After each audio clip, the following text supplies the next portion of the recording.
Corrente elétrica. Matéria. Então, galera, o que é matéria? Matéria é tudo aquilo que possui massa e ocupa um lugar no espaço. Ou seja, qualquer coisa que ocupa um lugar no espaço, uma cadeira, um lápis, tudo. Qualquer coisa que ocupa um lugar no espaço é considerada uma matéria, ok?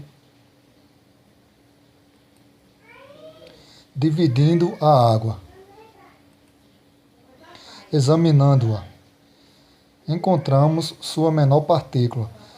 A menor partícula de água, galera, é chamada de molécula. É o que a gente vai ver aqui agora, molécula. Menor parte da matéria que ainda conserva suas características. Ou seja, cada vez que uma molécula de água é muito pequena, galera. Só tem que ser num microscópio especial mesmo para ver, porque não é qualquer coisa que não é qualquer microscópio que vai conseguir ver uma molécula de água não, certo?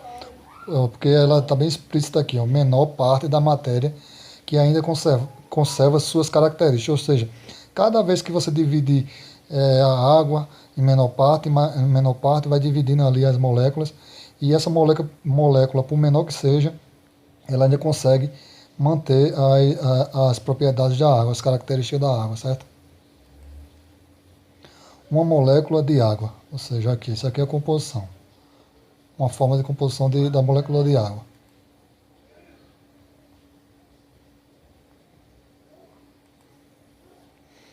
Uma molécula de água, a famosa H2O, né? Um átomo de oxigênio, né? Temos um átomo na composição da molécula de água, um átomo de oxigênio e dois átomos de hidrogênio, por isso que chama H2O, um átomo, uma molécula um átomo de oxigênio e dois átomos de hidrogênio, que é a formação da molécula de água, chamada também de H2O. Os átomos são formados de núcleo, contendo prótons e nêutrons, e eletrosfera, com seus elétrons. Ou seja, no núcleo aqui, ó, é onde está os prótons e os nêutrons, certo? E essa parte de fora aqui, onde tem tipo uma órbita de planeta, a gente faz essa analogia porque aqui é como se fosse o Sol, o núcleo, e em sua volta os elétrons ficam girando aqui, ó, certo?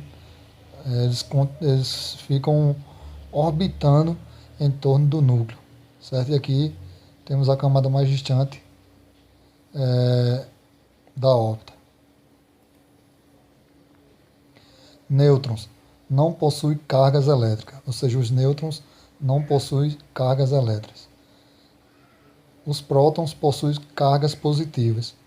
E os elétrons, que é o mais importante para a gente, quando se trata de eletricidade, possuem cargas negativas. Exatamente isso aqui, galera. Cargas negativas. Sempre a gente quer associar com positivo, mas não, possui cargas negativas, ok? Elétrons. É o que a gente precisa para ter a nossa corrente elétrica.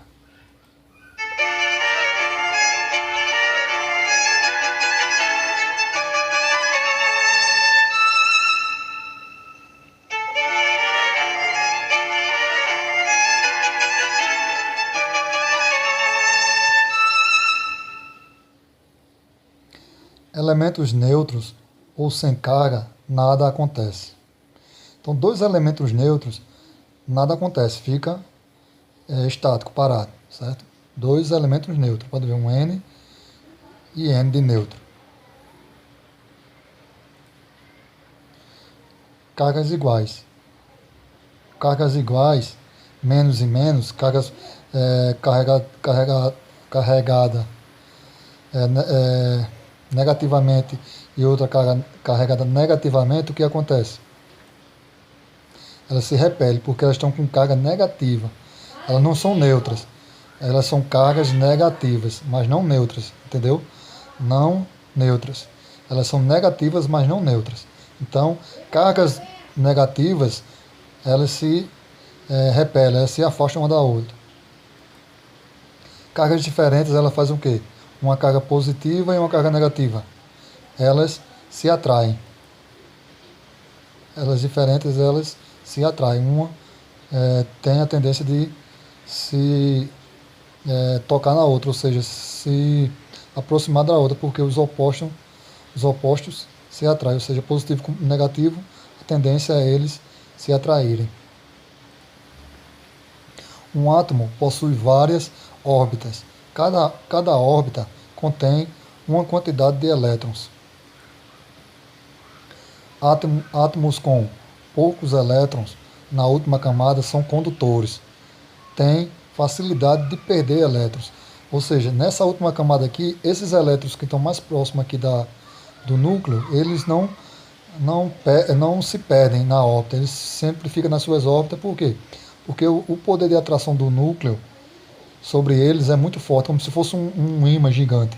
Só que isso aqui, galera, é muito pequeno, é milhões e milhões de vezes pequeniníssimo. Entendeu? Se a gente colocasse 1 milhão de elétrons um atrás do outro, daria em torno de 10 milímetros um elétron atrás do outro, entendeu? Porque é muita coisa mesmo, muita coisa mesmo, é milhões e milhões. Isso aqui é representação aqui para a gente entender melhor, mas isso aqui é muito, muito minúsculo, entendeu, galera? Então, o núcleo aqui, ele tem um poder de atração muito forte sobre esses elétrons que estão mais próximos da órbita, certo? Já o que está mais afastado da órbita, ele tem facilidade de se locomover, de ir de uma órbita para outra, porque cada massa que tem na Terra, cada matéria, ela tem órbitas, várias e várias órbitas. Então esses elétrons que são chamados de elétrons livres, eles por estar muito longe do núcleo, eles se soltam com facilidade passando de uma órbita para outra. Ou seja, ele tem facilidade de perder elétrons, os bons condutores. Átomos com muitos elétrons na última camada são isolantes. Tem facilidade de receber elétrons. Ou seja, você viu que agora o papel é outro agora. Nessa última camada nós temos mais elétrons. Então isso quer dizer que eles têm dificuldade para perder e mais facilidade para ganhar. Então eles são materiais isolantes. Entenderam? Cada vez que o material tem mais elétrons na última camada, quer dizer que ele é isolante. Quando ele tem menos, ele é um condutor. Exemplo prático: átomo de selênio, mica. Então aqui a gente vê aqui, ó, que ele tem vários em sua órbita. Agora o átomo de cobre, tá vendo? Ó? Tem um aqui, certo? Só tem um porque ele é um bom condutor. No átomo de uma matéria considerado condutor, os elétrons da última camada, elétrons livres, ficam trocando constantemente de átomo. É o que eu falei, como cada matéria tem vários átomos, né, esses elétrons que estão na última camada, chamadas de elétrons livres, ele tem facilidade de trocar de átomos, passando de um átomo para outro.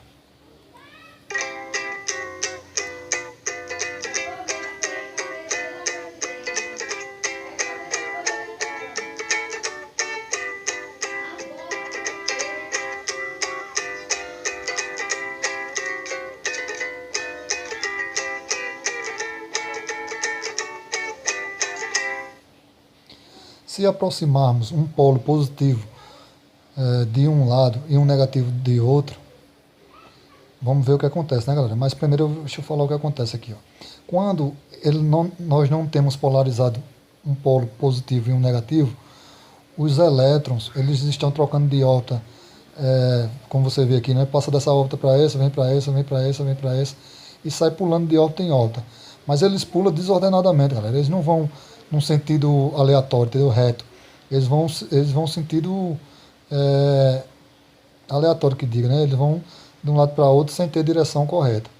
Quando nós não energizamos com o lado positivo e com o lado negativo, aí eles ficam assim, dentro da matéria e trocando constantemente de órbita. entendeu? Então, num fio, por exemplo, né, num condutor, em um fio elétrico, eles ficam lá.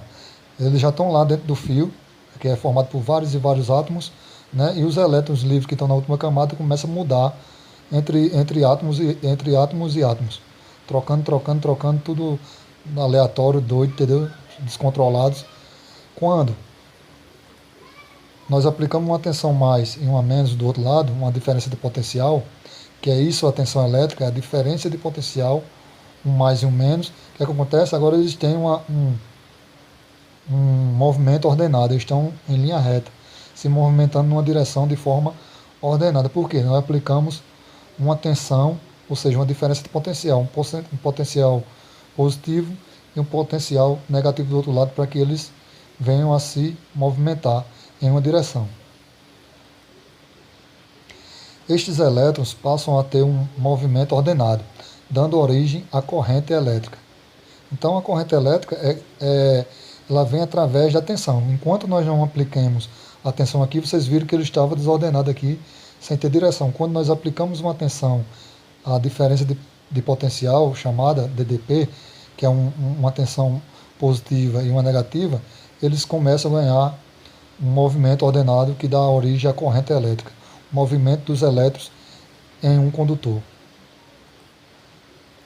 Unidade de medida da corrente elétrica é o ampere, representado aí pela letra A. Múltiplos e submúltiplos. Para valores elevados, utilizamos os múltiplos, e para valores muito baixos, os submúltiplos. Então aqui nós vemos, galera, o ampere, 1 ampere, por exemplo, é representado pela letra A. Agora temos, numa escala acima, temos o quiloampere, na próxima o megaampere e o gigaampere. Para baixo do ampere, temos o miliampere, o microampere e o nanoampere. 23 miliampere é igual a 0,023 ampere. 62,5 miliampere é igual a 0,0625 ampere. 0,2 kA é igual a 200 ampere. 6,6 K ampere, o quiloampere, é igual a 6.600 ampere.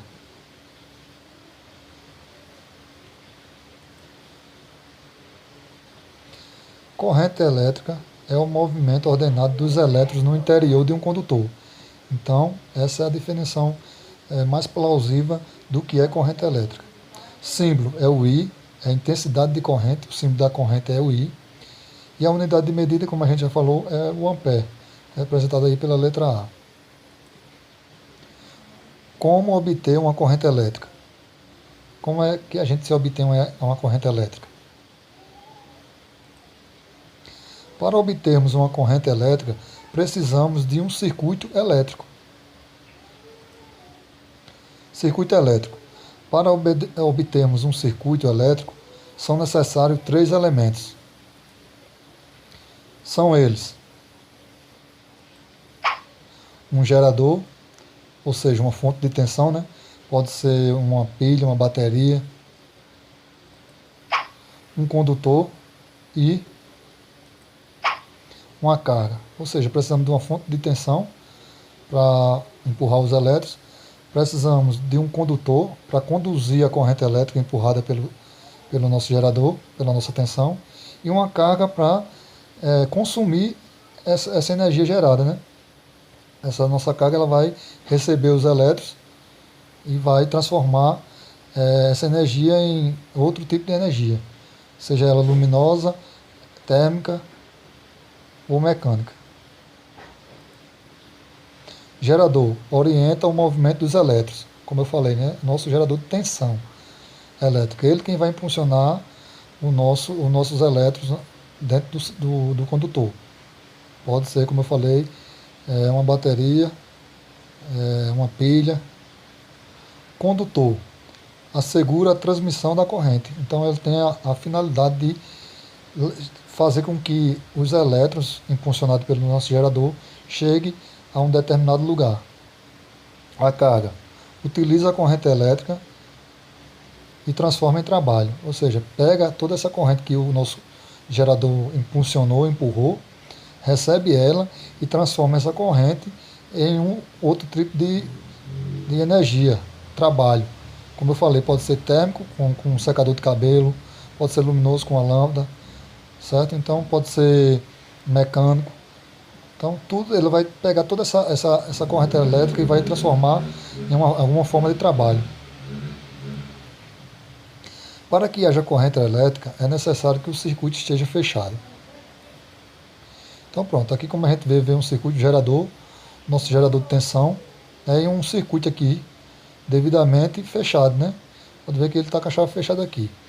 Introduzimos um interruptor para abrir e fechar o circuito. Então se eu quiser abrir o circuito, aí se eu abrir o circuito aqui, a corrente já não consegue passar aqui. Ela vai deixar de circular. Então, como o circuito está fechado, o nosso gerador de tensão empurra os elétrons que estão no fio.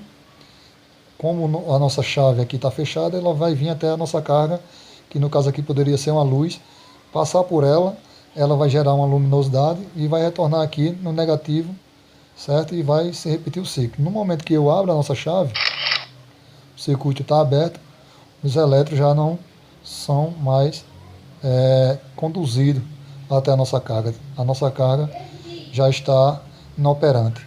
Vamos fechar o circuito novamente. Aí sim, os elétrons têm um caminho e tem como agora a nossa tensão empurrar esses elétrons até chegar à carga e retornar ao gerador de novo.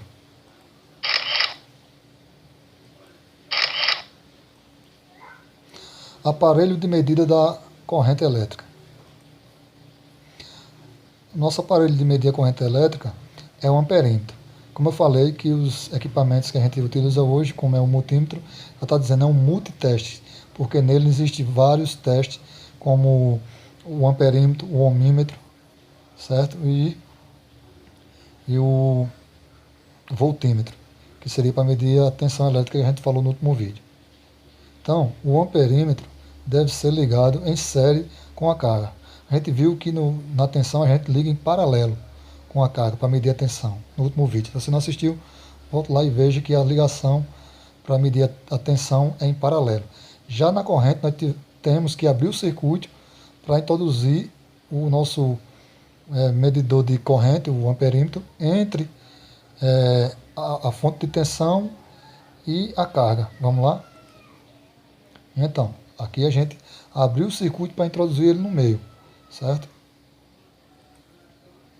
Cuidados na utilização do amperímetro. A graduação máxima da escala maior que a corrente medida, ou seja, se você vai medir uma corrente de 10 A, você tem que botar uma escala maior. Se vai medir de 5, bota na de 10.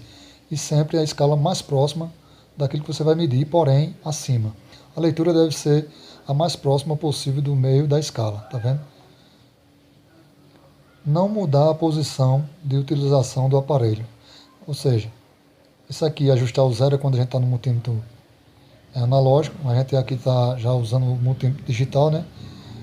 E não mudar a posição de utilização do aparelho significa que durante a medição você não pode estar fazendo mudanças nas escalas nem nada. Você tem que retirar o aparelho da onde está sendo feito o teste e fazer as mudanças necessárias e tornar a fazer os testes como você estava fazendo, mas não com as pontas de prova conectadas, você está fazendo o teste e ao mesmo tempo trocando aqui, vai danificar o seu aparelho.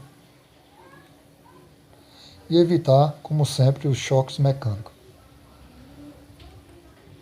Valeu, galera. Então, mais um vídeo aí da nossa série. Espero que vocês tenham gostado. Não esquece de estar deixando o seu like, compartilhando, certo? E até um próximo vídeo.